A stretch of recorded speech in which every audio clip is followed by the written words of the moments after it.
puisque Dominique est allé parler en Chine, moi-même aussi, et d'autres bien entendu, et nous avons pu ainsi contribuer à intermêler l'histoire entrepreneuriale, puisque les Chinois ont réhabilité l'histoire entrepreneuriale des Hong notamment, depuis les années 90-2000, et c'est pour ça aussi qu'ils nous ont invités avant la Covid pour parler du rôle des Chinois dans les concessions en particulier, où les Chinois jouaient un grand rôle méconnu jusqu'à ce que plusieurs historiens, des Allemands aussi, comme Bert Becker, travaillent sur ce thème.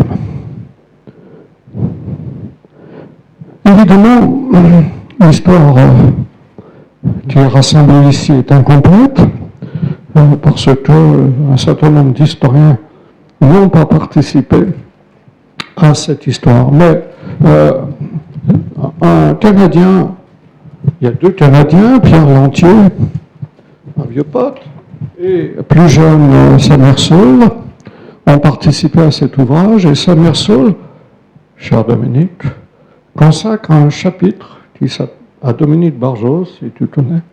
Relire Dominique Barjot, historien de l'économie. Et on a là-dedans des détails sur toutes les thématiques abordées par Dominique en histoire économique. Alors, pour lui, c'est banal. Pour les gens proches, on le sait déjà. Mais synthétiser tout cela, c'est original. Et je crois que ce chapitre est vraiment intéressant, stimulant même. C'est une partie qui s'appelle prolongement au pluriel, élargissement au pluriel et sentier nouveau, qui montre que Dominique Barjot ne s'est pas endormi, je dirais, sur ces thématiques, s'est renouvelé et a pu ainsi réorienter ses recherches vers des thèmes, évidemment pas l'histoire de SpaceX et d'Elon Musk, donc là il a du retard, mais sur l'histoire d'un certain nombre d'entreprises qui ont attaqué le XXIe siècle avec des trajectoires un peu différentes, bien sûr. Nous avons même coopéré à un moment donné, en 2020, sur l'histoire du Crédit Agricole, qui est représenté ici par son archiviste, historien, documentariste. Et le livre et le numéro spécial de la Revue française d'économie ont pu contribuer modestement à reconstituer l'histoire de cette banque, car l'histoire bancaire tient tout de même une place au sein de l'histoire économique, mais là, il y a un conflit d'intérêts dans mes propos. Donc 700 pages, avec une quarantaine d'auteurs, ont permis de renouveler les connaissances des innovations, des grands tournants décisifs, puisqu'on est dans les changements de cap dus au changement de révolution industrielle, aux nouvelles formes de croissance. Alors bien sûr, celui-là a une faiblesse, je l'avoue. J'ai une collègue qui a fait son mémoire de DEA, jadis avec moi, qui est professeure à Bordeaux, Corinne Marache, et qui est l'une des incarnations de ce qu'on appelle l'histoire technocritique, l'histoire économique technocritique. Alors, il faut se lancer, d'ailleurs. Ah, ça c'est moi. Excusez-moi, je ne pensais pas que... Excusez-moi, je suis navré. Voilà. Évidemment, notre génération a raté le coche, vous n'étiez pas dans ce courant, Caroline peut-être va s'y mettre, sur les effets environnementaux du canal de Suez. Je vous charrie. Et ainsi, ce courant, Pascal Racci et d'autres, est évidemment essentiel. Il ne sera pas dans ce dire. Voilà, il faut le souligner, évidemment. Mais tous les autres courants d'histoire économique y figurent, avec même du social, bien entendu. Et cela permet de reconstituer l'accélération des mouvements structuraux des changements, de la recomposition des rapports de force, de mesurer comment on est passé plus ou moins de la deuxième à la troisième révolution industrielle, de mesurer comment chaque branche d'activité, chaque pôle continental ou international, chaque système productif local a connu un remodelage récurrent, en anglais reshuffling bien sûr, permanent, et on est dans ce renouvellement permanent de cette démarche historique. Alors évidemment, dans le livre, chacun reconstituera la part du patriotisme économique, cher notamment à Félix Thorez, et à Michel aussi. Et cette notion de patriotisme économique, il y a même un Allemand dans la salle, une taupe, eh bien, cette notion de patriotisme économique, c'est Marcel Boldorf, on en parlait tout à l'heure, de la renaissance de l'aérospatiale allemande, germanique, teutonique même.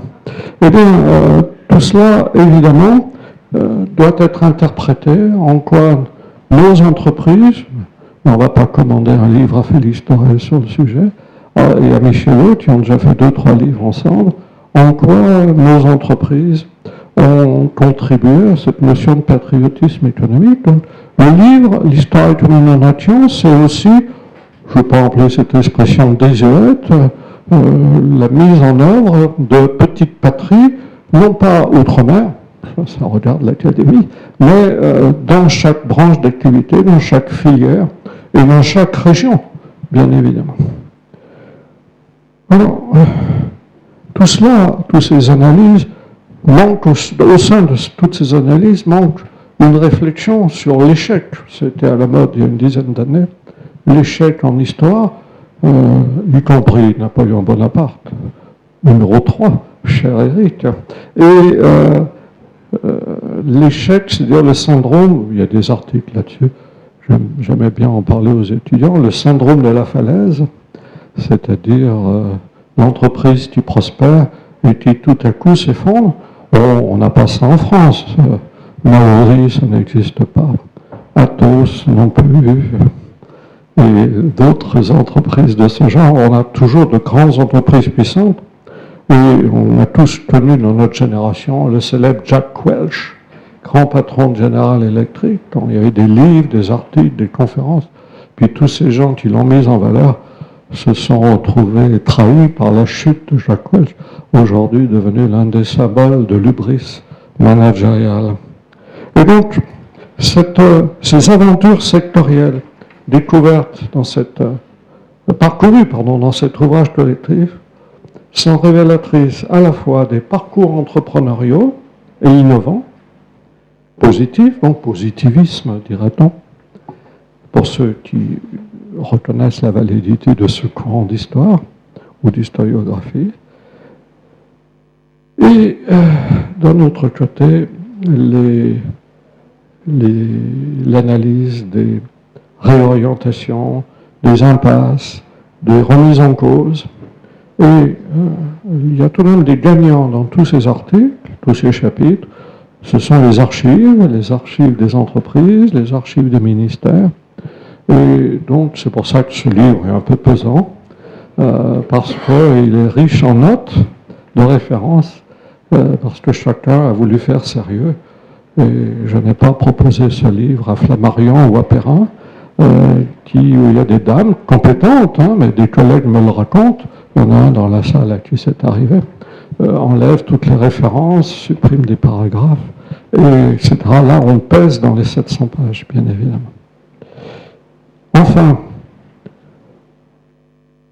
on est dans la notion de vérité, de responsabilité entrepreneuriale, managériale, économique, et chacun pourra, chaque lecteur pourra, dans ce livre, retrouver des éléments. Mohamed, c'est à vous ça? Les lunettes? Oui. Allô? Les lunettes? J'allais les écraser. Et donc, il est temps maintenant, Caroline, que vous vous leviez. Venez. Il faut m'aider, il est tellement lourd. Voilà, c'est vous, la princesse Dominique. Il faut te lever aussi, s'il te plaît. Venir là, à côté sur la scène. J'espère que quelqu'un va prendre une photo. Dominique Barjot.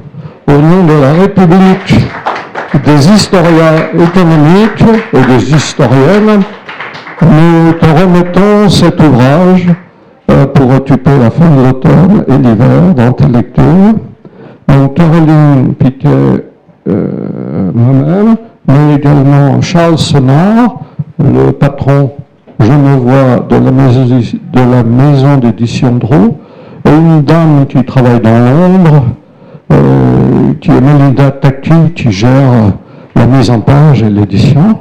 Nous sommes heureux de te remettre ce livre de poche, non, ce pavé, et nous espérons que ainsi toi-même et l'anglais auraient de quoi lire le soir à la veillée. Voilà. Bravo. Non, tu peux le garder, tu peux le garder, tu peux le garder. It's for you. Je vais dire un petit mot. Oui, bien sûr, je m'y attendais. On s'y attendait. Je suis évidemment très ému, très reconnaissant de ce cadeau qui m'est offert par la communauté ici présente et tous ceux qui, absents, ont participé à ce livre. Je voudrais dire que dans la vie que j'ai essayé de vivre en tant que professeur, 3 directions m'ont toujours guidé. La première direction, c'est que j'ai souhaité faire honnêtement, simplement, mon travail de professeur. Et je l'ai commencé par les petites classes, et je peux dire que j'ai dû faire à peu près tous les niveaux possibles de l'enseignement secondaire au supérieur. J'ai toujours souhaité que mon travail de professeur ne se fasse pas, ne souffre pas des autres engagements que je pouvais avoir par ailleurs. Et je dois dire que la démarche de professeur a toujours eu chez moi la priorité. Et la priorité, pourquoi? Parce que pour moi, la science, c'est une chaîne. Et un chercheur, ce n'est qu'un anneau de la chaîne. Et si l'on veut que la science se poursuive, il faut qu'un nouvel anneau puisse ensuite s'enchaîner sur la chaîne. Le devoir de transmission est le devoir fondamental d'un enseignant et d'un enseignant qui se veut un chercheur. Cette importance accordée à l'enseignement m'a orienté sur la fin de ma carrière, pendant les 10 dernières années de ma carrière active, vers le syndicalisme, et c'est la raison pour laquelle j'ai pris la direction d'un syndicat national en charge de défendre l'enseignement supérieur et la recherche. Ça n'était pas en rupture avec mon enseignement, parce que je n'ai jamais renoncé à mon enseignement pour faire cela. Je n'ai jamais cherché à avoir, par exemple, une décharge, un avantage quelconque dans ces fonctions, mais il me paraissait normal qu'un enseignant prenne sur ses épaules le souci de faire avancer l'ensemble de la profession, et avec l'ensemble de la profession, l'ensemble du système d'enseignement. Voilà, ça c'est le premier élément qui est important pour moi. Le second élément, j'ai souhaité être un chercheur, et un chercheur inséré dans la communauté internationale. Et c'est la raison pour laquelle, bien que n'étant pas extraordinairement doué pour les langues, eh bien, j'ai sauté le pas pour pouvoir communiquer avec les uns et avec les autres. Il s'est trouvé que cela m'a amené à me rendre dans de très nombreux pays du monde, 71, hein, si je ne me trompe pas, et toujours pour y enseigner, y travailler avec d'autres chercheurs. C'est la raison pour laquelle, à la fin de ma carrière, j'ai souhaité pouvoir créer une revue scientifique, parce qu'il me semblait que eh bien, la science, elle doit passer par le vecteur de l'échange que fournit une revue. Ce souci d'être un chercheur m'a aussi amené à prendre des responsabilités dans l'administration française de la recherche. C'est ce qui m'a conduit à être directeur scientifique adjoint au CNRS dans les années 90, où je me suis beaucoup occupé de développement durable, hein, puisque j'avais la responsabilité du programme interdisciplinaire de recherche sur l'environnement, hein, ce qu'on appelait le PIREN à l'époque, et je me suis beaucoup penché aussi sur le PIRVille, un programme interdisciplinaire de recherche sur les villes. J'ai été amené, grâce à ces responsabilités au CNRS, à siéger à la Fondation européenne de la science, où j'ai pu travailler avec les collègues de toute l'Europe à ces projets de développement de la science. Et je dois dire que ces ouvertures que j'ai pu obtenir ainsi, et que j'ai complétées par 5 ans de direction de la recherche dans le secteur des humanités au ministère de l'Enseignement supérieur et de la Recherche, eh bien, ça m'a conduit à faire l'effort de franchir la frontière des disciplines. Car je suis convaincu que le meilleur moyen de renouveler une discipline, c'est d'élargir ses frontières et d'essayer d'intégrer des systèmes d'analyse qui ne sont pas naturellement ceux de l'historien. Enfin, le troisième élément que vous avez compris, c'est que j'ai souhaité être un enseignant, j'ai souhaité être un chercheur, mais j'ai aussi souhaité être un administrateur. Parce qu'il... voilà, nous ne sommes pas nécessairement tous faits les uns comme les autres. Je ne pouvais pas être seulement un intellectuel assis à ma table, mais j'avais besoin aussi d'assumer des responsabilités, de porter des projets, de chercher des financements, et je crois que je ne l'ai pas regretté parce que cela m'a contraint à travailler avec toutes sortes de professions, et finalement le fait que je me retrouve ici à secrétaire perpétuel de l'Académie des sciences d'Outre-mer n'est pas totalement un accident. Cela correspond à un système de travail dans lequel, au fond, je trouve que je me sens à ma place. Alors peut-être pas avec les résultats les plus brillants possibles, mais une position dans laquelle je peux exprimer ma volonté de servir. Voilà. Je vous remercie d'être venus nombreux à cette cérémonie, et je m'excuse aussi auprès de vous d'avoir été si long. Mais non, pas du tout.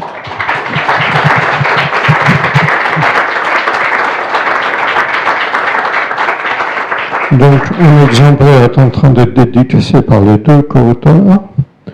Tu as oublié de dire que dans ta tournée asiatique, tu as ramené une jeune femme, Langley, donc, allô, Langley, un butin ramené de Corée du Nord, non, de Corée du Sud, et donc, par conséquent, Langley a été aussi...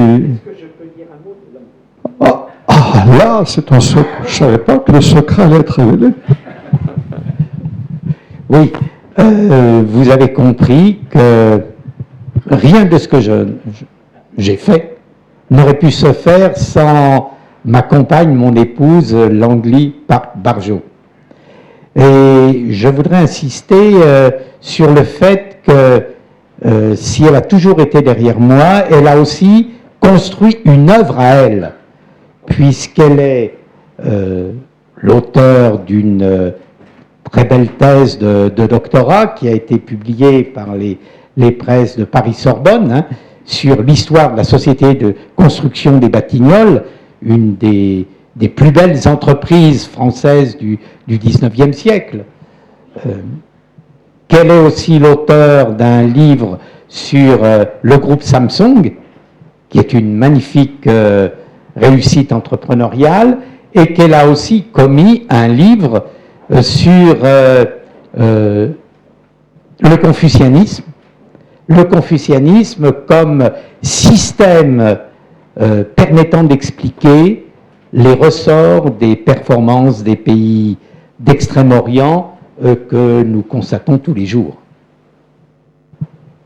Merci à elle.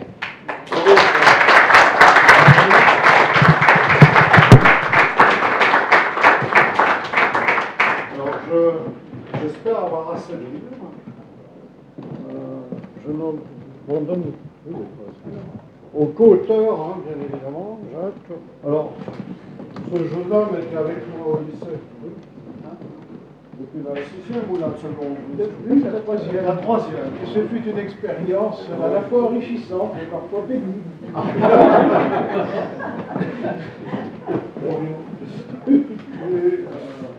Nous avons fait 2 écoles différentes. Votre nom? Et Jean-Louis Oliver. Oui. Vous êtes dans le livre aussi? Non. Je donne un priorité aux auteurs. Excusez-moi. S'il en reste, merci en tout cas. Et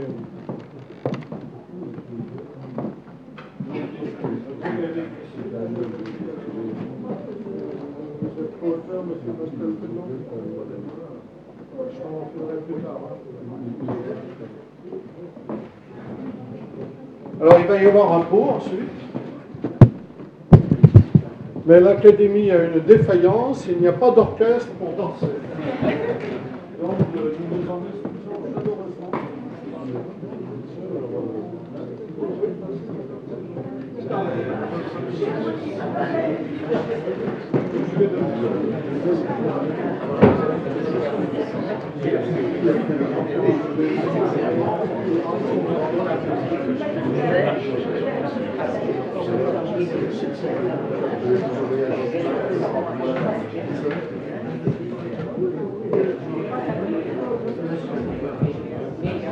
Alors, tout à l'heure, si vous voulez une signature de Dominique, c'est de s'adresser à lui.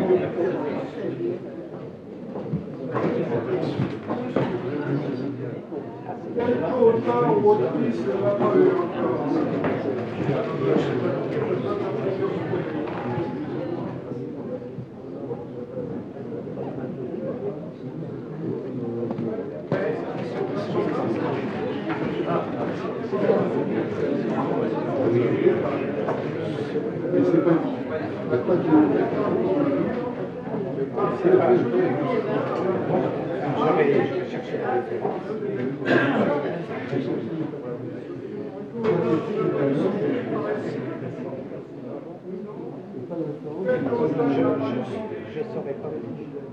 Levez la main, quel co-auteur n'a pas eu son livre? Les autres co-auteurs absents ont déjà reçu. Tous les co-auteurs ont reçu leur livre. Oui. Alors, qui en veut? On le vend 200 €, 300, 310 ici. 310. Non, vous en voulez un? Non? Oui.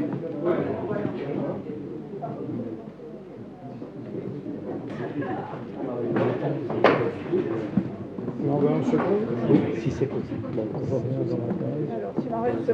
On va voir. Je me suis permis de prendre celui-ci. J'ai vu qu'il était. Qui n'a pas eu de livre? C'est vers.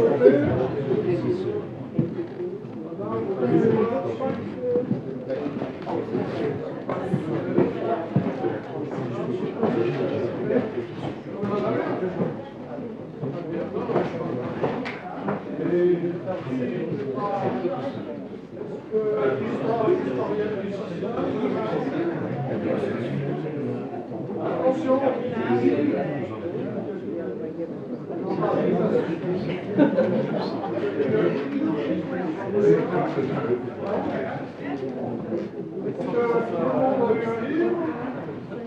Alors, si vous avez un livre, vous avez le droit de boire avec plus de champagne.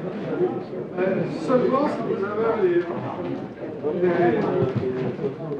Et donc, ça c'est... Et voilà, oui.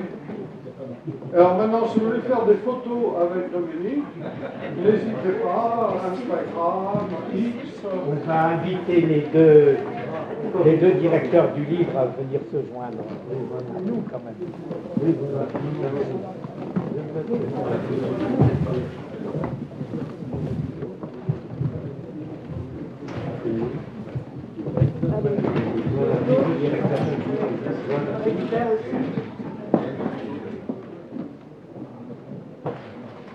Merci Pascal, en tout cas.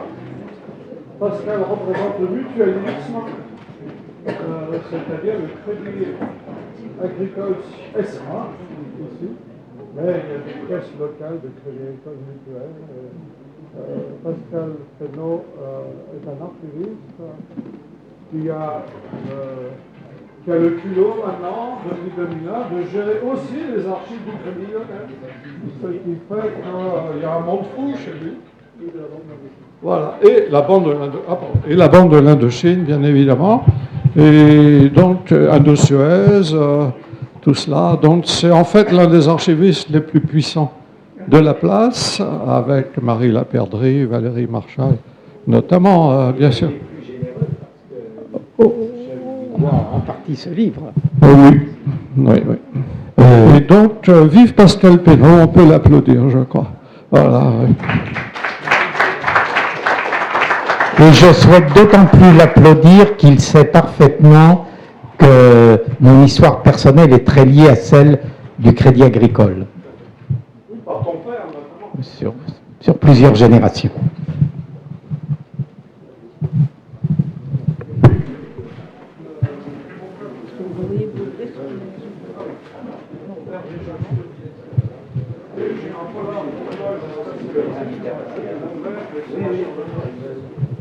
Alors, vous êtes invité, même si vous n'avez pas votre livre, vous serez autorisé à prendre une coupe de champagne et à vous restaurer.